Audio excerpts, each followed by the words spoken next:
Hi, everyone. It took me a minute to get on. We will begin in I will give everyone a couple minutes to get on.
Okay, we're going to start in just a minute. Can y'all hear me?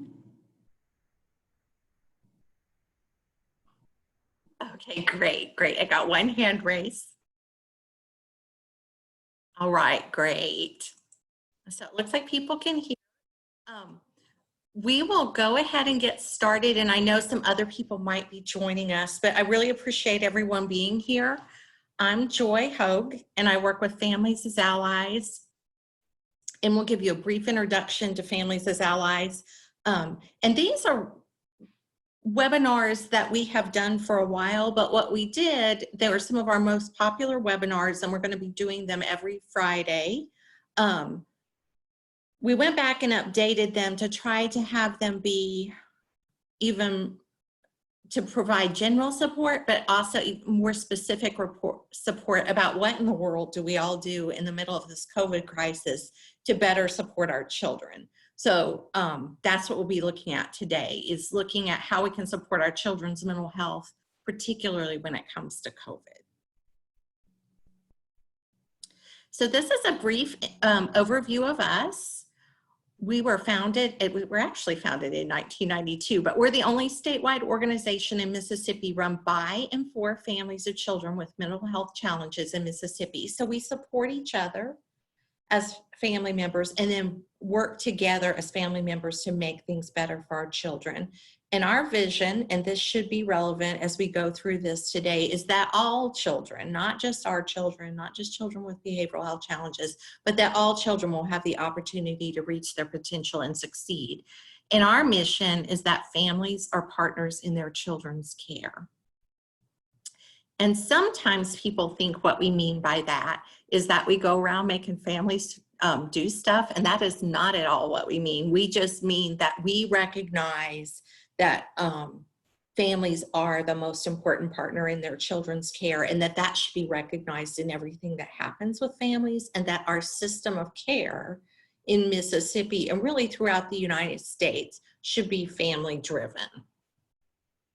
And this is what we mean by family driven. And this is the national, the definition from the National Federation of Families for Children's Mental Health.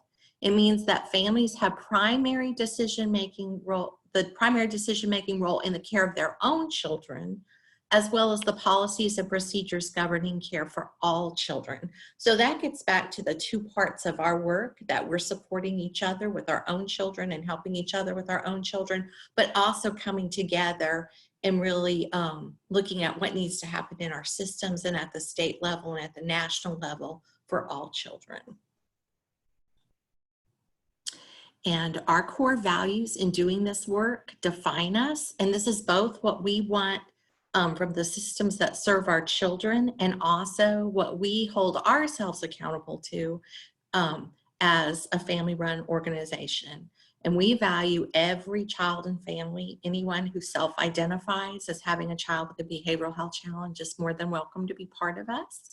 We value excellence, partnership, and accountability.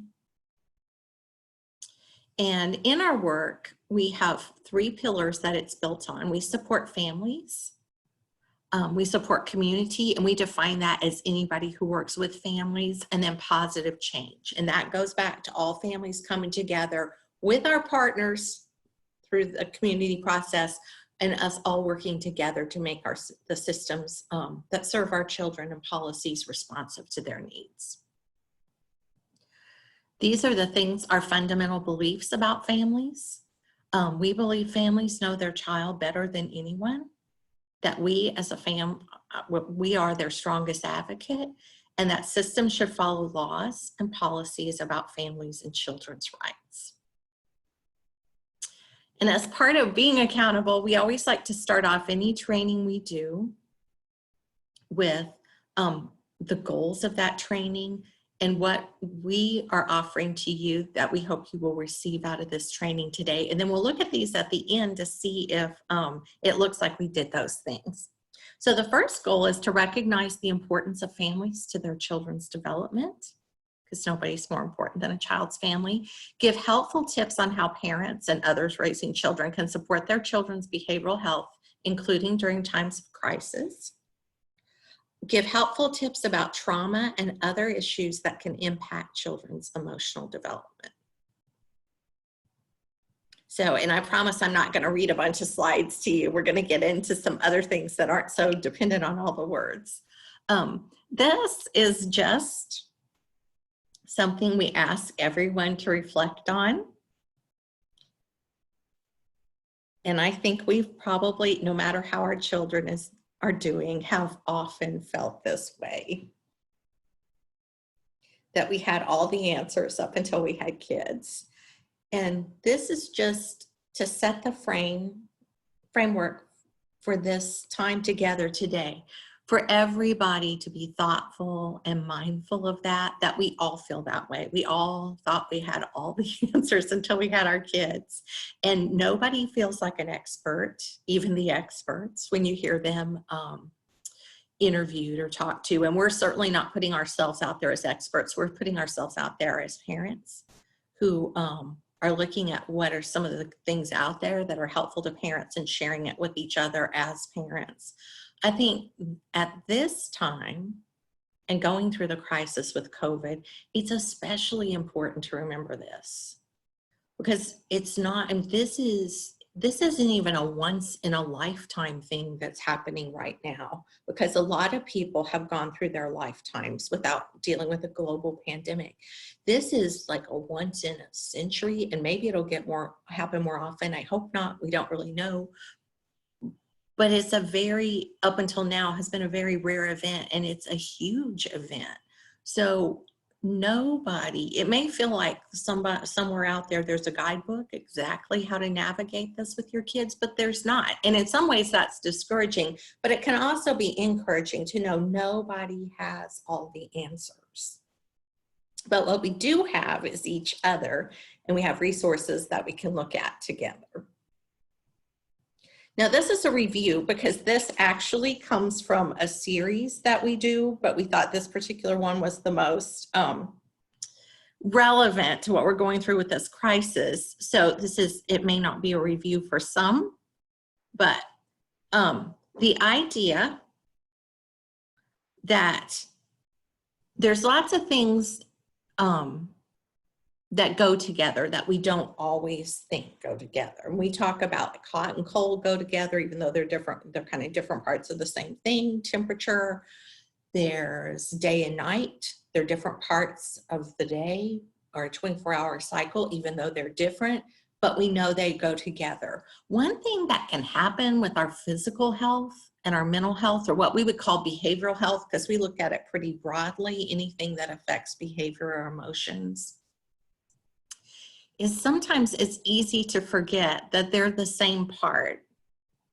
They're two different parts of the same thing. They're all part of health. And it's really not possible to separate our behavioral health from our physical health. But there's a temptation to want to do that, like mental health, behavioral health is something different. Doesn't really have any, doesn't have anything to do with my health. Only some people have problems with their mental health. That's not true. It's all part of health and it's all one thing. It's different parts of one thing. So our brains are part of our bodies, and behavioral health is part of health. So it all goes together. And one thing that we wanted to bring out with this slide, particular to COVID, is it is hard right now because there's not a lot of things our bodies can do. So our brains are probably even more running away with us at times and making it harder for our kids, and they're feeling really antsy, is to just remind everyone of that connection, and that it may seem like a simple thing, but it's a simple thing that we can forget to do. And that's just the importance of using our body in some way that can help our brain. And it may be as simple with physical activity with our kids as everybody going out for a walk. Everybody, like if you can with your kids, getting outside, and if there's something you can play in the yard, that may seem like a simple thing, but it helps both the brain and the body, and it helps them stay connected and to calm each other down. And it also can give us something as a family that can help things feel a little bit more normal for a short period. So even if you just have a few moments each day where you can do something physical with your child, and it doesn't have to be anything big. It can be walking around the block or running to the mailbox and back, or, if your house is set up the right way, having a race. That connects you and your child. It connects the brain and the body, and it also helps diffuse some of the stress that's going on with this situation. Now, our goal is for all children to be healthy. And again, we don't want to look at, well, what about the children with behavioral health challenges? What do we want for them? What do we want for these children over here? We want to look at what's good for all children. Because focusing on what's healthy for all children helps children with behavioral health challenges, and focusing on what's healthy behavior-wise is going to help all children, whether they are at the moment having challenges with their behavior or not. It all goes, and we're going to keep emphasizing that it all goes together. So this presentation is going to continue to focus on health rather than problems, because we want children to be healthy. We don't want to just stop problems. We want to help them be healthy. And that's particularly helpful during a crisis.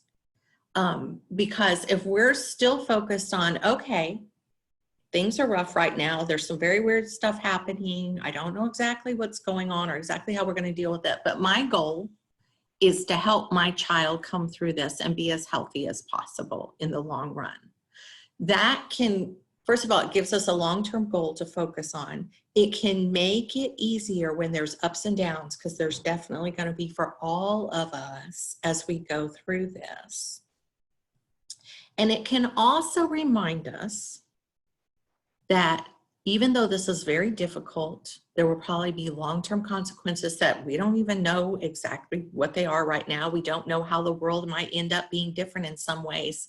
But in the long run, having a healthy child and us maintaining our mental health is going to make a difference and going to be what really matters, no matter what changes we end up adjusting to. So, and we're still going to be, we may be people who have been through some different things and learned some different things, but we're still going to be those same people with our mental health when we focus on health in the long run. We like to think of this as focusing on health in the long run, as opposed to just dealing with whatever immediate problem is in front of us, is like teaching driver's ed instead of responding to the scene of an accident. So we're teaching our children how to drive their own car in their life, how to manage their own behavior instead of just responding to each thing that happens. And if your house is like mine, there's definitely some things that can feel like a car accident each day. But instead of just responding to what we call the scene of an accident, really looking like, in the long run, what do I want for my child? And how do I want them to end up being able to drive the car of their life and get to where they want to go? And that can also make those day-to-day things that happen that feel like accidents a little easier to take when we see them in that bigger picture of they're all driving lessons. Things that seem like an accident are possibilities for driving lessons. So these are some encouraging things we like everyone to think about when it comes to our kids and teaching them from the driver's ed perspective, us getting, instead of trying to correct everything that happens, getting into the role of teaching them to drive their own car and managing their own health and their own mental health and their own behavior. First of all, to start small. And that's really, really important right now. It's very easy in a crisis to try to demand a lot of ourselves, and again, think that we should know how to do this, and think that my children are home, I've got to get everything structured, I've got to make sure they're doing stuff. That's probably not, that may be possible some days. I don't know if it's possible most days, but to just start with some small expectations of what you want for your child and for you, like maybe even being able to, even small things like interactions and conversations and those times that we do spend some time with them and do some sort of physical activity, to just be very glad for the times those go well and that they're able to manage things, and not expect them or you to be able to manage everything every day perfectly, especially during a crisis. It's also important to share your manual, to let your child know the kinds of things you're trying to teach them. So just like if you were teaching them to drive a car, you wouldn't be in the real world actually drive a car. You wouldn't take the driver's manual, that teaches all the rules of the road and hog it to yourself. You would teach them what it says. And a lot of the things in a driver's manual are about concepts, like this is what this sign means and this is what it always means. So when you see this kind of sign, this is how you change your behavior. So teaching your child the kinds of things that you expect and you hope for them, things like using words to talk to people, that I want you to use words to talk to people with a small child, is a lot more effective than and is something they can use in a lot of different situations, as opposed to just stop hitting, that type of thing. So to share with them the expectations that you have and the concepts you want them to use. And then to remember, you're teaching them. You're not judging them. So if you were literally teaching your child to drive a car and it was the first time they were, say, maybe the first time ever, and they're in a big parking lot and they don't know quite what the brake does and they slam on it too hard, you're probably not going to tell them, well, you're terrible because you hit the brake too hard. You're going to teach them the way to do that so that it works better.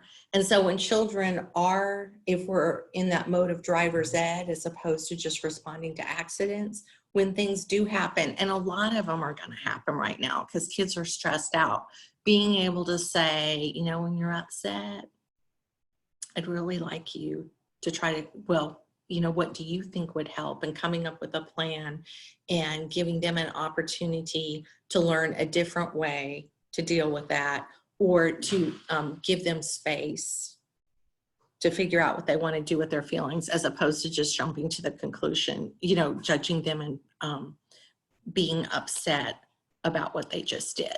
And then to use your mirrors, look around and look at what's going on around your child. And I think that's especially important right now. I mean, when we think of us being scared and not knowing exactly what's going to happen, and then no matter what age our children are, they're probably not going to be able to process all this as well as we can. And we may not be doing that well ourselves. But always in any situation, and especially in a crisis situation, to look around the car at what might be going on with your child and what might be going on in your family. And just looking at this picture of everything that's going on around this person, and they're not necessarily noticing it.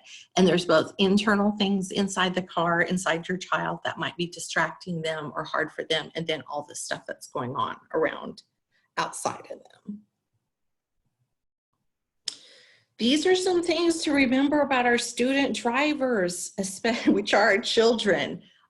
As you're sharing with them what you're hoping for them, to keep in mind, they may not want to go the same place you do. And that's pretty normal. And it's helpful to watch your child and figure out where do they want to drive? What's most important to them? And how can you support that? And there may be things right now that are especially important to your child, because we all go to whatever is most familiar to us and whatever we most like, even if it's not necessarily the things that's the best for us, is in a crisis. That's really what we're going to go towards. But is there a way in watching your child and seeing how they manage their life that you can use what's important to them to help them get to a place that's good for them, and that you want to support them in going? And that gets to their driving styles, can help us learn how to teach them. If you have a child who withdraws when they get upset, sometimes our natural inclination is to want to get them to talk immediately, but maybe what they're letting us know is there's someone who needs that time, and to not push them beyond where they can go. To just watch your child and see what they teach you about what helps them to cope. Kids who act out a lot, watching and seeing, first of all, talking with them when they're calm about what would help them not get to that point, but also they tend to have a lot more energy. How can they use that energy before they get there to help themselves not get in a situation that's hard for them? And to remember, and this is a really hard one, that they are going to be the ones driving the car in the long run. So if you spend a lot of time trying to get them to drive the car, and in other words, behave the exact way you think they should, you're probably going to create a lot of frustrations for yourself, and they're still going to end up driving the car where they want it to go. So to keep that long-term perspective in mind. And if they have a disability, which I'm guessing for most of us in this webinar, our children do, they're probably going to need extra accommodations to drive. So typically children, in order to learn, like as far as their behavior goes, driving their own car and managing their own behavior, they can typically get to the point of doing it, but it's going to take them longer and they're going to need extra help along the way. We like to, as part of being accountable and making sure that we're using standards of excellence when we talk about things, to make sure that we're using definitions that are sound and that it's not just stuff that we thought up. So sometimes people are like, well, what does it mean for my child to have behavioral health? Like, what does it mean if they have good, what does that look like? If you have good mental health and behavioral health, that's part of that whole picture of your health. So this is how the Centers for Disease Control defines behavioral health.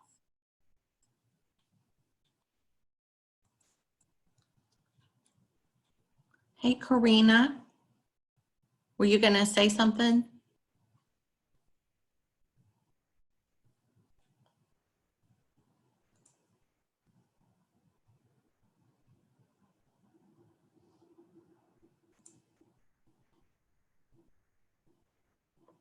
Okay.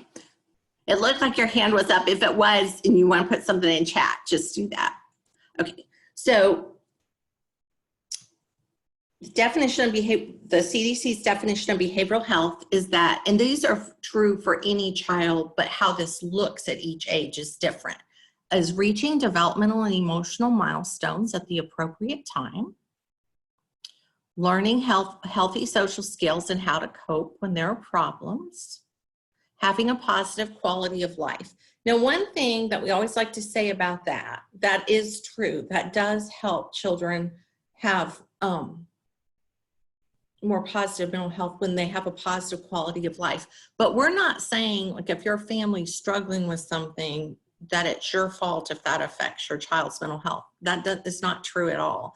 There's a lot of things that can happen: poverty, racism, COVID crisis, that can affect the quality of your child's life, maybe in a long-term basis or short-term, but that doesn't mean that it's your fault. So we always like to qualify that on that one, and also to recognize there's a lot of systemic issues and trauma that affect children, and also that they're able to function well at home, in school, and in their communities. And I just want to reemphasize, this means for each of these things, not that they're perfect at these things, because no child is, but that compared to other children their age, they're kind of in the ballpark with these things.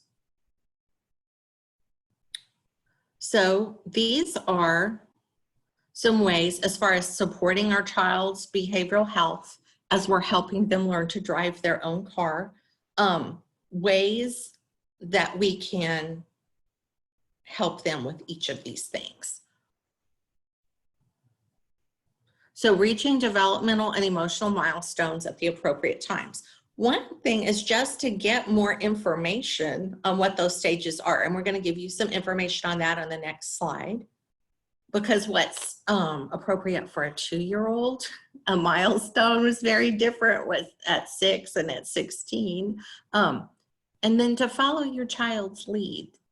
When they're showing you, especially driving their own car of their life and their behavior, what they're ready for and what they're ready to manage, even if you're not quite ready for it, to support them in being able to manage that.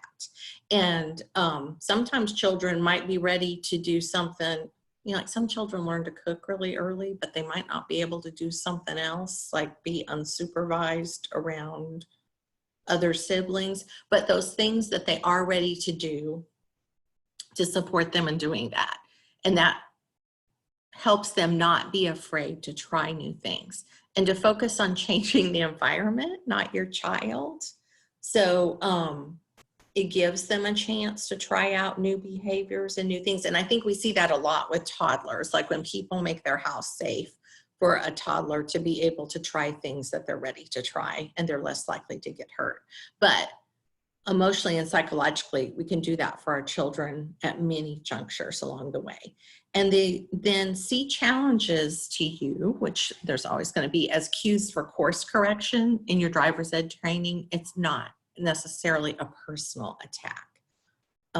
And all those things create an environment where it's easier for our child to for those developmental and emotional milestones to emerge as our child's ready for them to emerge.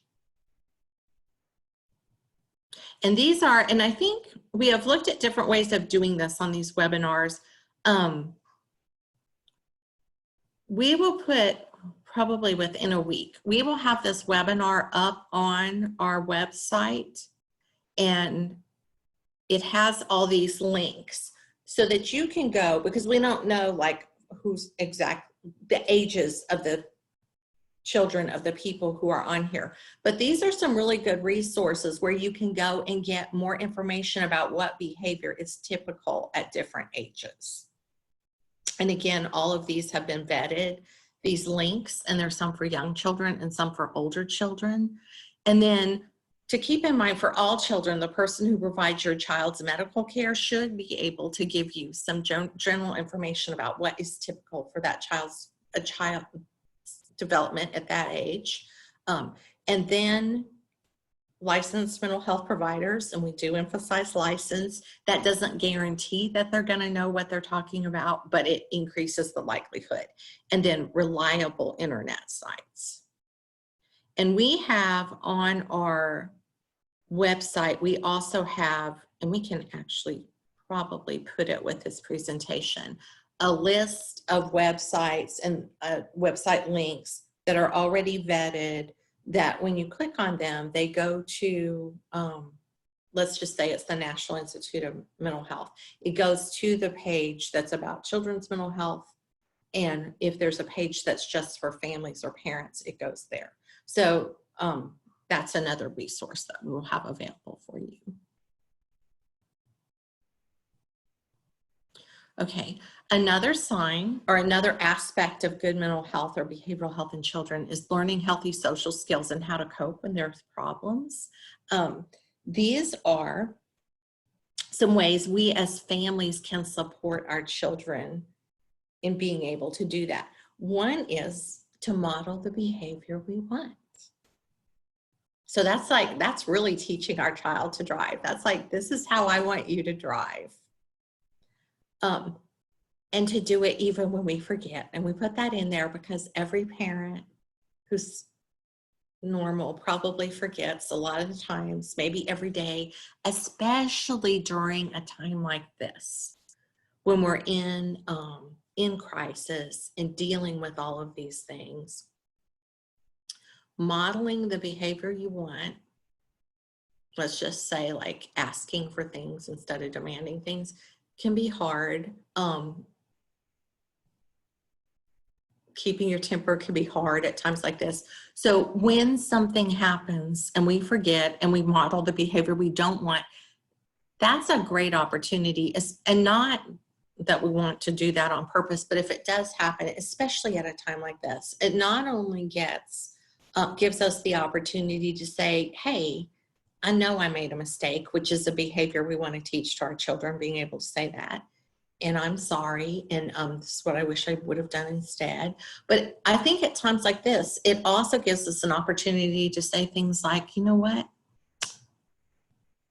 I did not want to do that, and I'm sorry I did it, but I think maybe I was feeling a little bit scared or a little not sure about things, and that made it easier for me to slip into that. That's probably exactly how your child's feeling. So it opens up the opportunity not just to talk about the situation that happened, model the, how to handle things when we forget, to model the behavior we want, but also to model how to talk about feelings. Now, when you do that, you want to do it for the purpose of teaching your child, not for getting your own emotional needs met. So you don't want to tell them things that are beyond what they're ready to hear, but to be able to model the idea of, in very difficult situations when we're all stressed out, being able to say what the feelings are, because that can be really hard during a crisis and a traumatic event to even figure out what we're feeling.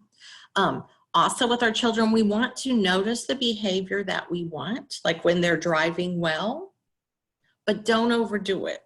That is one thing we've learned about children. If you just keep praising them, keep praising them, keep praising them, that may take meaning away from the behavior, but to every so often notice, I know you've been having a hard time getting along with your brother, but I really like the way you were able to play with him. And I know it's stressful, all of us being stuck in the house. That was great. So do notice those behaviors. Notice when they are driving well. Just don't give speeding tickets. And then label emotions out loud. We don't come knowing what all of our emotions are. We feel them. And we may know they're pleasant or unpleasant, but we don't know what they are. So that's another thing we can do for our children, is say what the feelings are, especially at difficult times like this. And when problems occur, and we know they're going to, especially when we're all home together, try to use responses that decrease rather than increase isolation, because we're all feeling kind of isolated right now, and we're social creatures and social beings, and we're all a little bit scared. And this is a good idea in general, but I think it's really helpful right now. Now, your child may just want a break from everything, and that's fine. You know your child better than anyone. But a lot of times it's helpful to look at things like time in versus time out, to say, I can tell things are a little rough for you right now, and that wasn't okay that you, whatever, but I think that means things are hard for you right now. So I want us to spend some extra time together to help you figure out how you're going to manage this, and to let you know I'm here with you. And, doing a chore together, like folding laundry can be a really good one, because it focuses, it can be calming, and it also helps get something done, and you can see that the child can see that they've accomplished something. But spending that time together and giving them a chance to calm themselves with you, and for you to have that time together so they don't feel like you're pushing them away. And again, this will be on our website, and you can read more in depth about time in versus time out, and then one parent's experience with it. And then if a child is in a situation, and again, you know your child better than anyone, where they do need time away from the group, to frame that in a way where it's helpful to them. Because again, you're wanting them to learn healthy social skills. And it is a healthy social skill to take a break when you're upset. We've probably done it. Probably everybody has had moments at work where they've been so glad that they got to go to lunch because it was such a frustrating day, or times at Thanksgiving where you've gone and done a little walk around the block, as opposed to spending the entire time with your family. But we all sometimes need breaks, but to frame it in a helpful way, like, would you like a little bit of time, or let's give you a little bit of time to yourself so that you can think through what you want to do next, or think of a different way that you would have handled that, but not, we're putting you here because you have to be away from us. We want them to learn healthy social skills, and healthy social skills aren't isolating ourselves. They're taking appropriate breaks and learning how to cope when difficult situations arise. Having a positive quality of life. There are ways, even when things are hard and weird like they are right now, that we can make things more positive. And the first one, and again, this is a webinar that we have done for a while, but this was particularly meaningful at this time when everything is turned upside down for all of us. Incorporate predictability into the day, even when it's unpredictable. Now, like I said earlier, you don't have to have a schedule. You don't have to be the world's best home teacher. You don't even have to open up that homework packet if you're just not up to it today. But to have some sort of little thing for you and your child that you can incorporate into the day. It might just be like the time that you sit down to have a snack. It might be who gets to pick, like if there's some, who gets to pick what cereal, what day. It can be the smallest thing, but to have something that everybody knows is coming, that they can look forward to, and that helps bring your family together. Even if it's like one person gets to pick the cereal out of the cabinet, that's still a little tradition that starts bringing you together. So, and then that gets to the second thing, develop traditions that are meaningful for your family. So if you do have those little things each day, that incorporate some predictability, they can grow into a tradition. And it may grow into a tradition that even after all this craziness is over, that's something that your family will cling to, that they develop doing during this time. And as you do that, focus on doing something, even if it's very brief, even if it is something silly like we talked about earlier, everybody running to the mailbox or walking to the mailbox, something that you're actually doing together. And let your child know you appreciate them. Sometimes we forget that. Sometimes we just think they know. But that really makes us feel better about our lives when we know we are appreciated. And that's different than recognizing good behavior. Just saying, something that lets them know you like them just as they are. You like them and are glad that they're here. And acknowledge difficulties and injustices. I think it's very easy, especially during a crisis, to try to want to make it all okay for our kids. Now, I'm not saying talk about how awful all this is all day, every day, but to say, yeah, it is really hard. And for those kids who aren't going to get a graduation ceremony or didn't go to prom, or, their life was disrupted in some other major way, or maybe they're not getting to see, they've ended up in a situation where they're not getting to see their other parent or something like that. Those things are hard. And to be able to acknowledge that and if they want to talk, let them talk. So that's true in a crisis. It's also true in the more general sense. When we're talking about things like systemic racism, poverty, that those things are real and they do affect life. Now, I know it's always within a family, you as the parent are going to decide how you want to discuss that with your child. And I'm not telling you exactly how you should do that, but I'm saying recognizing that those difficult things exist and that some of them are outside of us and in a way imposed on us, that it is okay to recognize those kinds of injustices with children in a developmentally appropriate way, because the way you talk about that with a 17-year-old is very different than with a 4 or 5-year-old. But to acknowledge those things and not pretending like not talking about them doesn't make them not exist. And then just as parents, and our child having a positive quality of life, sometimes it's hard, this whole thing of, and we're probably not doing it right now because most of us can't leave our houses, but do I want to go out and change the system for all children, or do I want to just make things better for my child? And I'm not saying those are exclusive.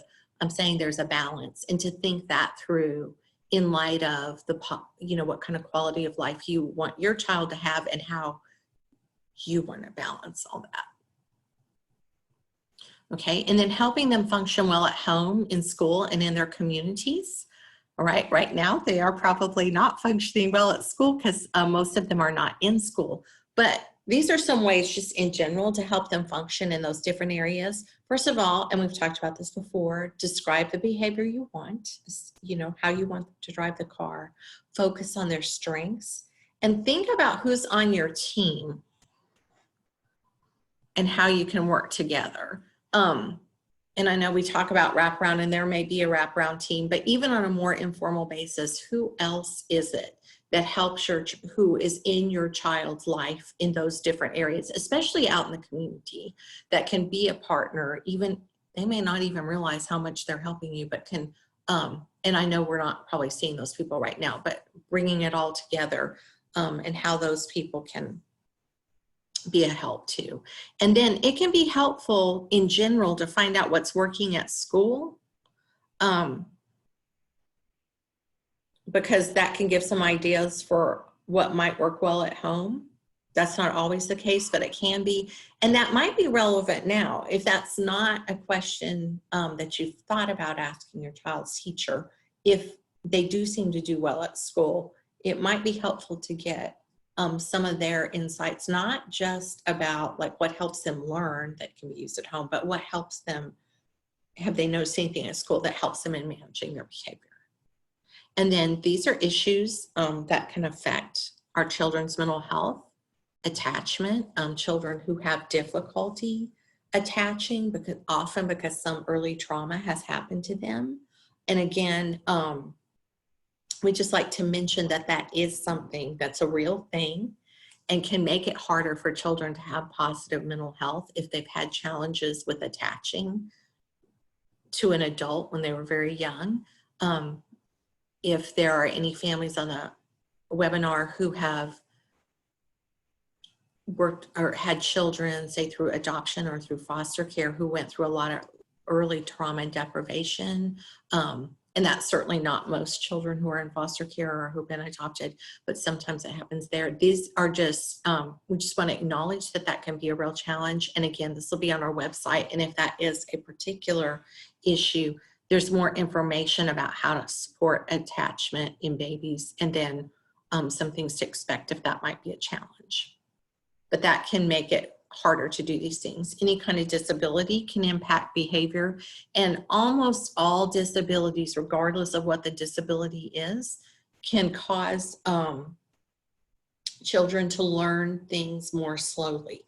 Now, I think we all recognize that, like with typical academic learning, but one thing that we don't always think about is that can include learning to manage their own behavior. That's something, that's a learning process. That's why we refer to it as driver's ed. It's not something that child is necessarily willfully doing. They're learning. We all have to learn to manage our behavior. And if a child has a disability, it can make it harder to learn that. And accommodations may be needed to help your child learn, to have more and more positive mental health and behavioral health. But it's important to not focus those accommodations on just on stopping the behavior you don't want, but accommodations that will keep things focused on having healthy behavior, including positive mental health. So having accommodations, let's just say there's a person who works with your child to help them learn more about managing their behavior. It may be more important for them to give your child time and support to figure out how to manage a situation, as opposed to just simply coming in and stopping that situation. Now, I know that there can be some differences in those approaches with things like ABA therapy and that type of thing. I'm not trying to undo that, but just to have us all think about accommodations that in the long run can be focused on health rather than just stopping behaviors, right? Trauma is a huge one and definitely relevant to what we're going through. And I'm gonna read this definition because sometimes we can go through something really hard but not realize it's trauma. So SAMHSA, the Substance Abuse and Mental Health Services Administration, describes individual trauma as resulting from an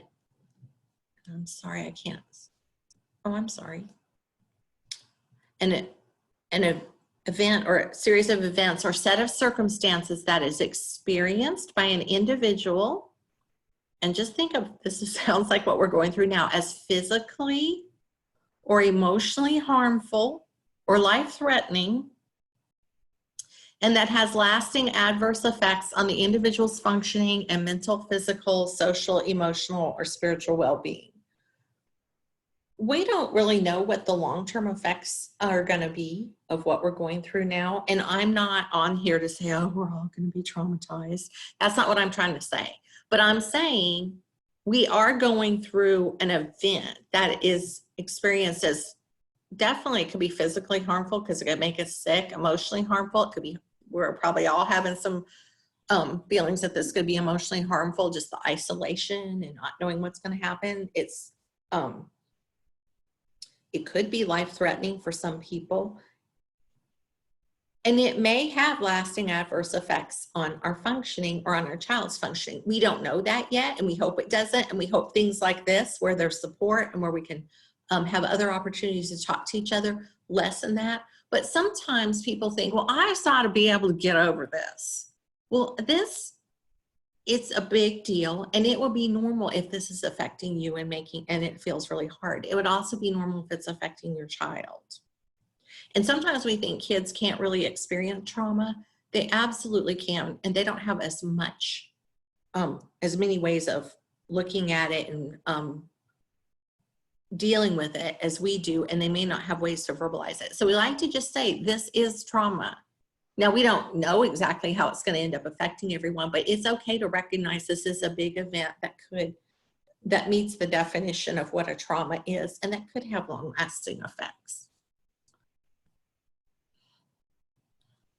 These are from the National Child Traumatic Stress Network, and that's a great guide, a great resource for dealing with any kind of trauma. So here's some of their specific advice on dealing with COVID. To modify your daily activities to meet the current reality of the situation and focus on what you can accomplish. Again, you don't have to save the world. You don't have to be the perfect teacher. You don't even have to be the teacher. Just do what you can, and what it takes. If you get through the day, be proud of yourself. Shift expectations and priorities to focus more on what gives you meaning, purpose, or fulfillment. So when we were talking about those little things like going for a walk, somebody picking the cereal, whatever fun little thing happens in your family, or any kind of little tradition or little bit of time, doing that moment with your child where you keep them closer to you instead of them going and doing timeout or whatever, all those things give meaning, purpose, and fulfillment. And give yourself small breaks from the stress of the situation. If you go hide in the bathroom and stay in there 20 or 30 minutes longer than you otherwise would have, that's okay. Now, I know some of you might be in situations where you absolutely can't leave your child alone. I get that. And I'm not saying I don't understand those situations. But if you're in a situation where you can take a little break, please do, and savor it. And attempt to control self-defeating statements and replace them with more helpful thoughts. Now, I'll be honest, when I read that one, I'm like, well, good luck with that. But I like that it starts with attempt. And self-defeating statements like, oh, I just messed it up. I didn't get anything done today. I mean, I'm sitting here at my computer thinking my house looks really messy. I mean, who cares? That instead of me doing that, being able to say, you know what? This is really good. I got up today. I got a few things done. I was able to do this webinar. I'm not going to be hard on myself about all the things I couldn't do. It's really okay. So there is much more on that website, but we just want to hit those highlights. These are some things, and this is in a more general sense of some things to think about with this topic. Sometimes families or parents get really, it can be really hard if you feel like you caused your child's trauma, if your child has a lot of effects of trauma.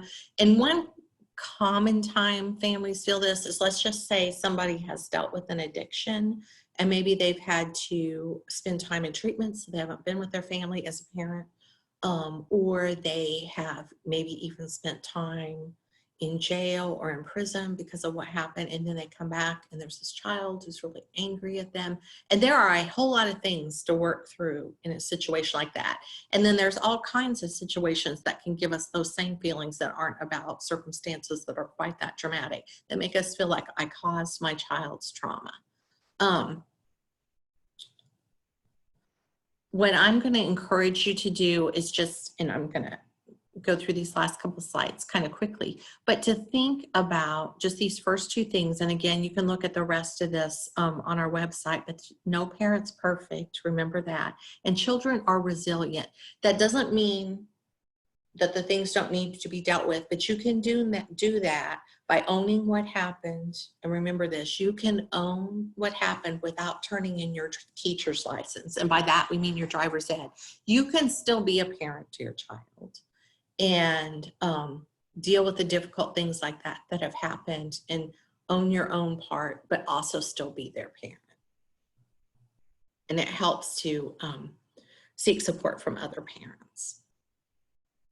All right. Now, what if you've done all these things and you still have, your child still has an accident and everything blows up? And that probably is going to happen. And we get this, like when your child melts down over being at home and dealing with the coronavirus fallout. And we're all having that happen at one level or another. These are some things that can be helpful, is have a crisis. And many people probably already have this, and if you don't, if you feel up to it, it's a good thing to think about, or it may be something you want to do after we're through the worst of all this stuff with the coronavirus. But have a crisis plan with your child and follow it. So it's good to have that plan and have your child help make it before things get to that point. Stay focused again on those long-term goals. So when they're falling apart, that's okay. Everybody has a bad day. But to be able to think about, what do I want for them in the long run? And then, other than keeping your child safe, possibly moving to a quieter place and using a calm, quiet voice, you don't have to intervene once a behavior starts and the child's having a major meltdown. And be careful about thinking that the actions that temporarily stop a behavior are teaching a child to control that behavior. It can be tempting to yell at a child in those moments. It can be tempting to pop them. You heard me hit my hand, because that's what people are sometimes tempted to do. Be really careful about those kinds of things, because they can and sometimes do temporarily stop a behavior, but that doesn't mean that that child's learned anything from the driver's manual. So, and then later on, discuss what can be learned when everything's calm. All right. So we are at the end. I'm going to go back, and these are what we hope to accomplish today, that everyone will recognize the importance of families to their children's development, giving helpful tips on supporting your child's behavioral health, and tips on how to deal with trauma and other issues that can affect emotional development. And I'm going to see, does anybody have any questions? That they won't. I see there's one thing in chat. Oh, and Henry, can everybody see the chat? Henry pointed out that's a good point, that we don't have to be the teacher, but to be parents. Yeah, it's a full-time job just to be the parent, let alone all the other things we might be expected to do right now, or that other people might expect.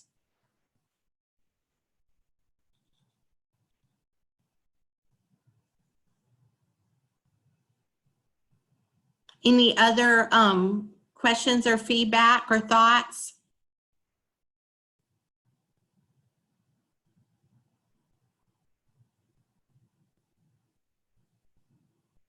Well, I really appreciate all of you being here today. And this will be up on our website probably within a week, and so that you can get this and then look more in depth at all the,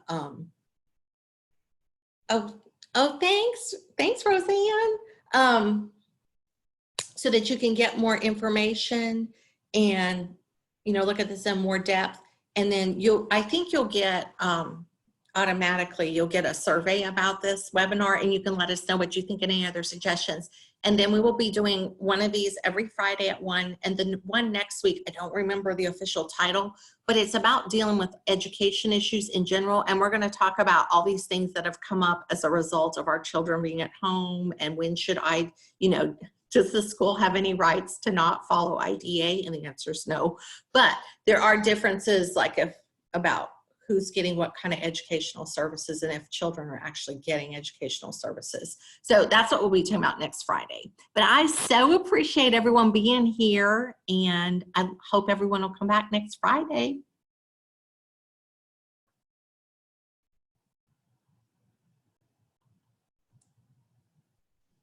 And it doesn't look like we have any more typing. So y'all have a good weekend.